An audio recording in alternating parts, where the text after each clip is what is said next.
This is The Scoop, a weekly regional roundup of stories from remote radio stations in British Columbia. Each week, The Scoop features news created by fellow LJI journalists in the communities of Smithers, Prince George, Nanaimo, Burnaby, and the Comox Valley. LJI is the local journalism initiative, and it's how your best local news is funded on these participating stations. Now, let's see what's happening this week in BC. Today on The Scoop, Battered Women's Support Services and Good Night out of Vancouver announce a partnership to improve the support safety for intimate partner violence at the FIFA World Cup in 2026 here in Vancouver. Jesse Wentzloff at CJSF in Burnaby tells us more. A city council meeting, active forest fires, and advocates present to the city of Prince George to adopt a food charter. That'll coming up on the docket with Ian Gregg at CFA Radio in PG. Climate change activists gathered at the heart of downtown Nanaimo to raise awareness in a peaceful protest. Luis Zabla at CHLY Nanaimo dives in. And Prince Rupert is experiencing one of the largest improvement projects in the city's history. But how long and disruptive will the construction be? I have that story coming up at CACK News in Prince Rupert. I'm Daniel Messick, and you're listening to The Scoop. With hundreds of thousands of visitors arriving in Vancouver for the FIFA World Cup 2026, two community organizations are partnering to support gender safety and make sure it's included in ongoing conversations about public safety at one of the premier global sporting events. Vancouver, of course, has spent a lot of energy around the public safety aspects and paying very close attention to security, policing, crowd control, and streets.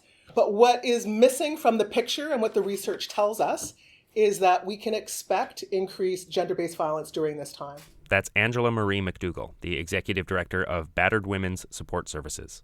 For the next 6 weeks, we, in collaboration, are taking action on gender-based violence, both in terms of the entertainment district and all of those public spaces, and then also what's happening in the home. International research has identified increases in reports of intimate partner violence during some major sports events. With World Cup, with other high-profile sporting events, we know that there can be between a 20 to 40% increase in intimate partner violence reports. Our intention is to lean on the research that our colleagues have done in other regions around World Cup, specifically in the UK, and also research that we've seen in Canada that is looking at Canadian football. And while sport does not cause violence against women, from our perspective, intimate partner violence is already at endemic and epidemic levels and is amplified when we see strong emotions about winning and losing, when we have increased alcohol use, and also the presence of gambling is another factor, and the losses that come sometimes, the financial losses and those impacts. Heightened emotional intensity, alcohol consumption, gambling stress, nightlife activity, and other factors can intensify existing patterns of coercive control and abuse. Everybody that we've talked to has a story about something that happened during a high-profile sporting event, whether it was while they were out or whether viewing at home. Definitely, larger crowds, more alcohol consumption, absolutely that increases the risk. That's why the City of Vancouver has funded these initiatives, and I'm still so thankful for that. So absolutely, it does. That was Trina Notman, board chair of Good Night Out Vancouver. If you don't know what Good Night Out is, we specialize in reducing sexual violence harm in events, nightlife, and hospitality situations. Good Night Out Vancouver is launching a series of initiatives to support safer nightlife and public environments throughout the tournament, working directly in nightlife and hospitality settings to support safer venues, strengthen bystander awareness, provide community outreach, and help create safer experiences for residents, workers, and visitors. Now, we are going to be adding another 21 outreach shifts as a part of this initiative, and we're going to be also present at all 28 days of the FIFA Fan Fest, and also present at the last mile spectator route for all 7 game days, which is really great. So you'll see our team out there in pink shirts and pink backpacks, doing everything from handing out water and sunscreen, to helping people find their friends, to helping people navigate uncomfortable situations, to helping people connect to medical and other services as needed. Our job is really to help contribute to a really safe celebration for everybody. Battered Women's Support Services will also be expanding their crisis care hotline services for the duration of the tournament. We are increasing our crisis line coverage during this time frame. We are going 24 hours during this time so that our crisis line will be available. As one of the largest anti-violence organizations that is specifically serving those that are experiencing intimate partner violence, we know that we will get calls. The organization has also launched a practical resource to increase awareness of both safety information and the supports available to individuals experiencing violence, coercive control, stalking, harassment, or other forms of abuse. The FIFA Safety Card Initiative. We're reaching out through a card that we've created specifically for outreach, and we're working with Good Night Out Vancouver to share the card. It's a version specifically for the next 6 weeks, and it has a list of criteria that sometimes people are asking if they're concerned about their safety, that can be prompts to thinking about safety. And then, of course, the QR code, which will take the person to our website, and then the crisis line number, which is a call or text number. And we're very grateful to Good Night Out, who has agreed, in addition to the many wonderful resources that they're providing through their outreach, that the card will also be provided, with their outreach team will provide it as well. While most safety planning for the World Cup has focused on concerns around crowd management, transportation, and tourism, BWSS and Good Night Out's efforts will highlight the importance and necessity of considering safety in homes, workplaces, nightlife venues, and community spaces, not just in stadiums and other public gatherings. Together, in collaboration, we are working to address gender-based violence, both in terms of what happens outside in the public realm and what happens in the home. This is a key area of the public safety that we recognize is so important. We want to prevent violence, and we want to provide supports when violence occurs. Finally, BWSS is launching a series of public service announcements to raise awareness about coercive control and the realities that many survivors experience behind closed doors. We have a public safety announcement that will focus on coercive control, understanding those specific dynamics around coercive control. The Supreme Court of Canada just had a decision on a new tort of intimate partner violence, and that legislation looks at coercive control. It defines it very explicitly. These public service announcements are about awareness in terms of intimate partner violence generally, but coercive control specifically. Our intention is around intervention, but also prevention and awareness. Together, Battered Women's Support Services and Good Night Out Vancouver represent two critical components of a comprehensive safety response during FIFA World Cup 2026, prevention in public spaces and support behind closed doors. What we really specialize in is sort of that early intervention and supports. So we're there to support people before things escalate. That's really what we're there to do. And it's really effective. It's really effective in making sure that things stay safe and people can celebrate. You can find more information about Battered Women's Support Services at bwss.org and more about Good Night Out Vancouver at goodnightoutvancouver.com. From Vancouver, for CJSF 90.1 FM Burnaby, I'm Jesse Wentzloff. You're tuned in to Due North on CFUR 88.7 FM, brought to you by the Local Journalism Initiative and the Community Radio Fund of Canada. The following is a news summary, starting with the weather, courtesy of Environment Canada for Prince George Claydley-Tenay, recorded Monday, June 8th, 2026. The forecast for Monday, June 8th, is a mix of sun and cloud with a southwest wind of 20 kilometers an hour, gusting up to 40. There's a high of 19 degrees Celsius and a UV index of 6 or high. The evening features partly cloudy skies with a southwest wind of 20 kilometers an hour, gusting up to 40 kilometers an hour. Lightening up in the evening though, a low of 7 degrees. Tuesday, the 9th of June, a mainly cloudy day is expected with a 40% chance of showers in the afternoon with a risk of thunderstorm. Wind turning into a southwest 20 kilometer an hour breeze, gusting up to 40 in the morning, with a high of 14 degrees Celsius. A UV index of 5 is expected, otherwise known as moderate. The nighttime features cloudy skies, with that same 40% chance of showers, and a low of 7 degrees. Wednesday, the 10th of June, cloudy skies are expected with a 30% chance of showers, and a high of 15 degrees. We're looking at a cloudy nighttime for Wednesday, and a low of 7 degrees. Thursday, the 11th of June, we can expect a mix of sun and cloud and a high of 15 degrees. Into the nighttime, we move into cloudy periods and a low of 7. Late in the week, on Friday, the 12th of June, a mix of sunny and clouds is expected to be spotted in the sky with a high of 20 degrees. a nighttime low of 7 degrees, and cloudy periods. Saturday, the 13th of June, again a nice mixed bag of sun and clouds, but a high of 23 degrees is expected, moving into the nighttime with a low of 7 degrees and cloudy periods. On Sunday, the 14th of June, the forecast is for, at the end of the 7-day prediction, is a mix of sun and cloud with a high of 25 degrees. This forecast was provided courtesy of Environment Canada. The local air quality report for Prince George Clay-Tenay. The day of Monday, June 8th, the air quality is fantastic, reading 2 or less parts per million of particulate matter, 2.5 microns across or smaller, across the board at all reporting air quality measuring stations. Information acquired from cyclone.umbc.ca/AQMap. And now, with those forecasts out of the way, it's time for the Firecast. Information primarily derived from the British Columbia Wildfire Service.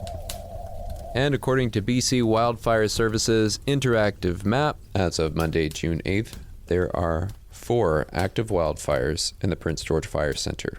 It should be noted, though, that the Swede Creek Fire, 100 kilometers southwest of Prince George, and roughly 100 kilometers west of Quesnel, is in the Caribou Fire Center.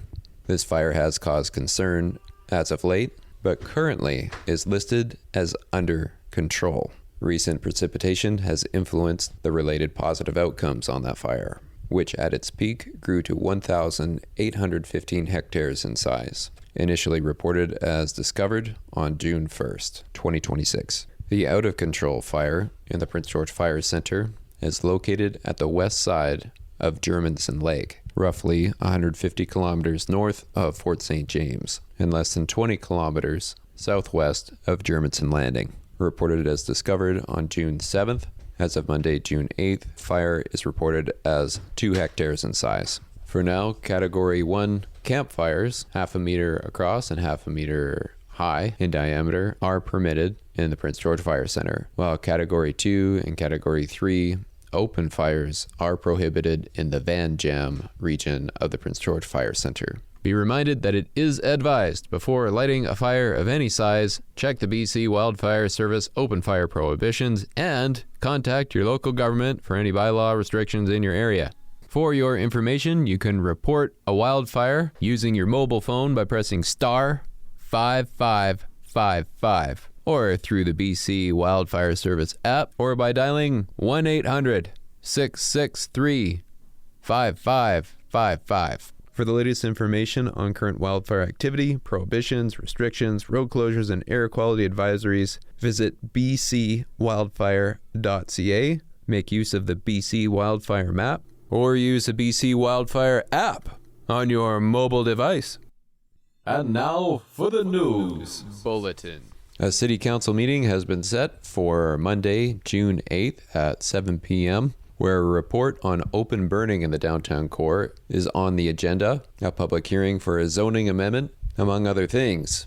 Relating to the zoning amendment, a property at 8230 Peter Road is looking to facilitate a housing, single detached, at the property.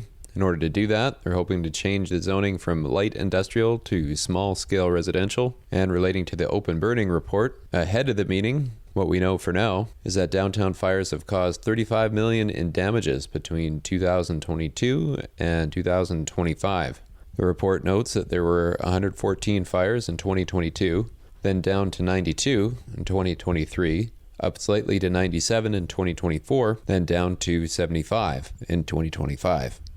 However, the value of damage caused was greater in 2025 than the previous 3 years combined. It should be noted that final data for the 2025 year is still being consolidated. Again, that meeting is to be held Monday, June 8th, scheduled to start at 6 p.m. on the second floor of City Hall. Meeting can also be live streamed at princegeorge.ca. Tune in to Due North, 7 a.m. and 5 p.m. weekdays, and 24/7 on CFUR.ca for locally grown, crafted, and curated local news and information. With your host, Ian Gregg. This is a CHOY News Update. Seniors, activists, and community groups gather in defiance against climate change for Breakthrough the Climate Silence Week. Last Saturday, June 6th, local residents gathered around Diana Krall Plaza and the Harbourfront Library at 90 Commercial Street in downtown Nanaimo. Seniors for Climate consists of peaceful protests where participants sit and chat while making collages on climate themes as they sing protest songs.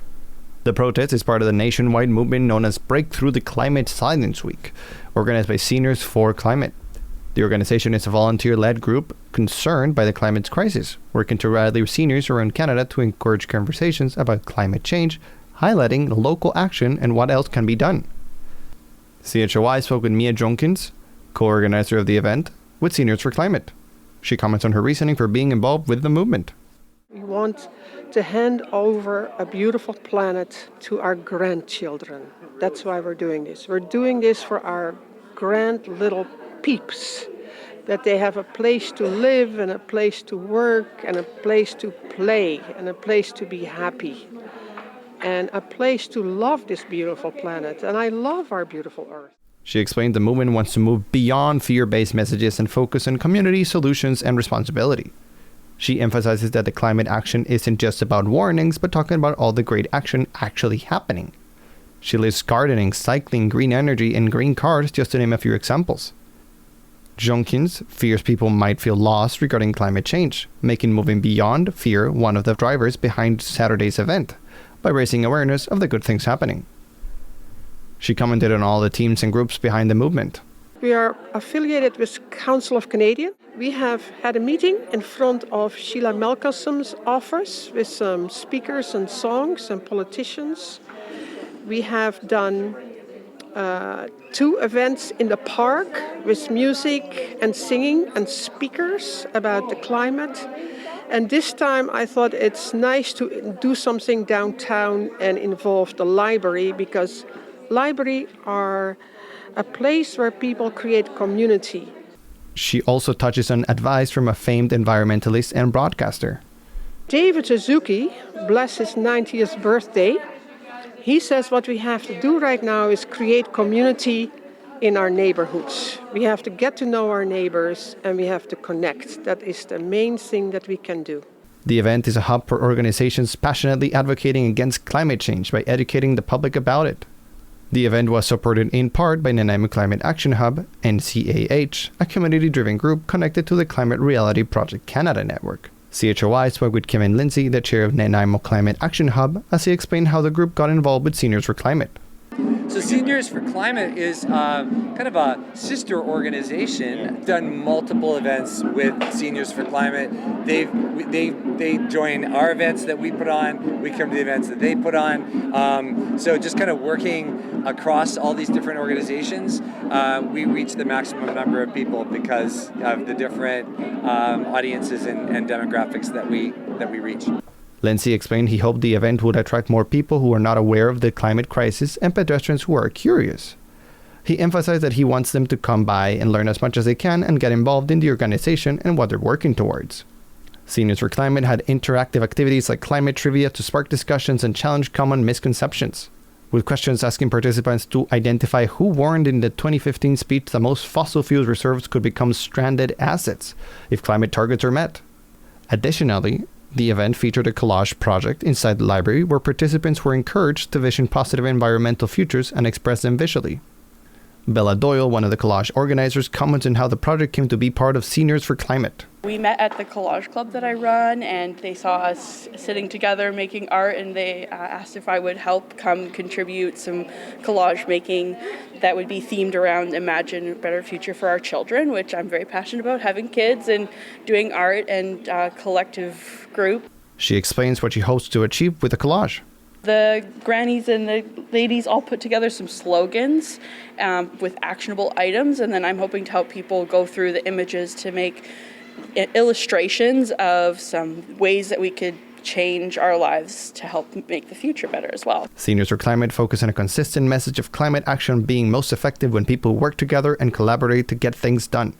Mian Junkins emphasizes the importance of people coming together in public spaces. We're doing this together, citizens coming together. That's what it's all about, and thinking about the climate, talking about the climate. For CHOI, this is Luis Sabla. This report was made with the support of the Local Journalism Initiative, the Community Radio Fund of Canada, and listeners like you. You can find more news updates, interviews, and stories from our nonprofit newsroom, as well as our news and current affairs podcast, Mid-Coast Morning, at chly.ca/news.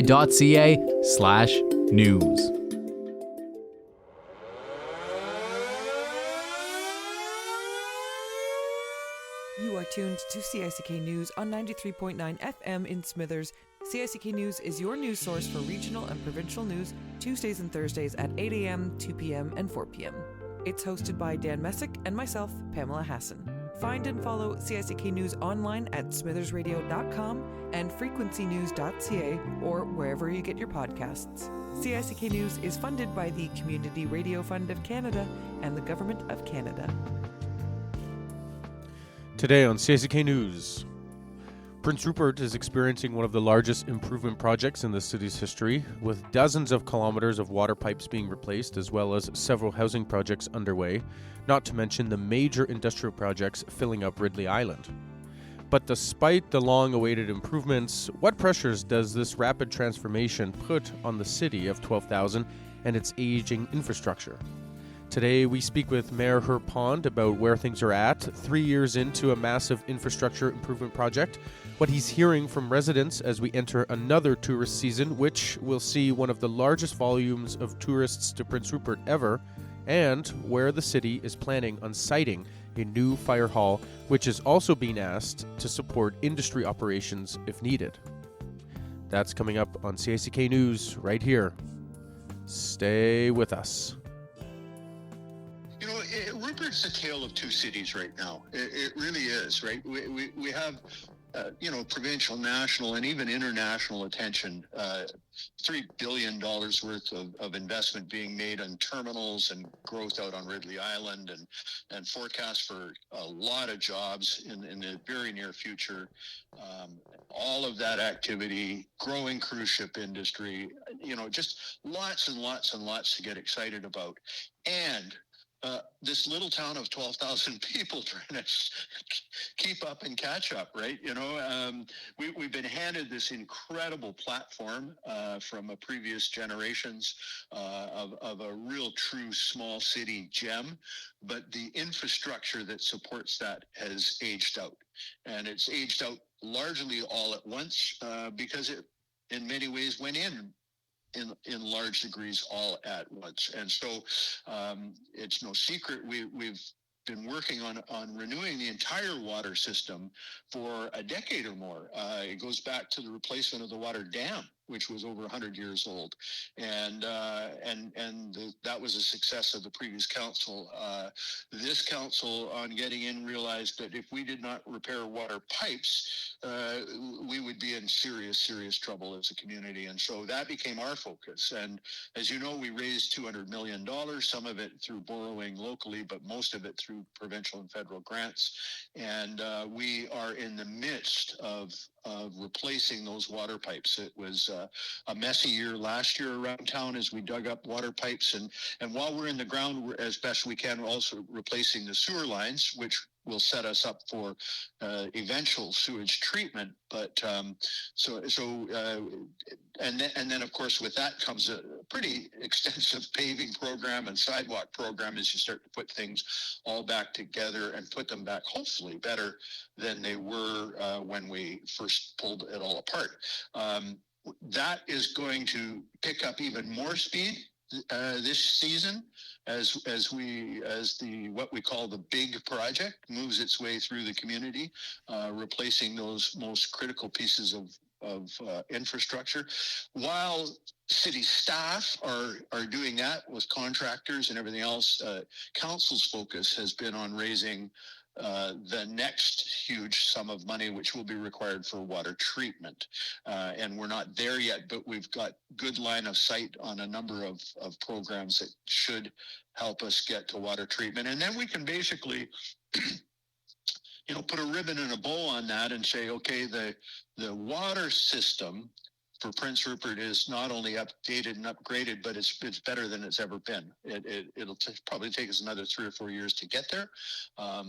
part of that is an interim measure. I mean, I say it's interim. It'll help reduce the number of boil waters that we're on in this while we're going through this process, which is adding a chlorination facility in the community. We currently chlorinate the water at source, but by the time some of it worms its way through old and sometimes oversized pipes, we end up with the chlorine count going too low in the water, and so that's just another help along the way as we go. So lots and lots and lots of focus on water. I know for people it's frustrating because while we're doing the work, it sometimes trigger boils water advisories, and when we've done the work, we're back to where we started, which is water comes out of the pipe, and we're lucky we have a great water source. The water that we get is good and it's drinkable, and it's certainly the water that I drink every day of the week. But it's going to be great when we finally get over that final hurdle on water. Okay, Mayor Pond, we'll leave it there for now. But as usual, I very much appreciate your time and giving us your insight. So good luck with these endeavors, and we'll check in soon. Always good talking to you, Dan. That's it for this week's Scoop. Catch us next week, Thursdays at 12 p.m. in Smithers, Thursdays at 4 p.m. in Burnaby, Fridays at 8 a.m. in Nanaimo, and weekdays at 7:30 in Prince George.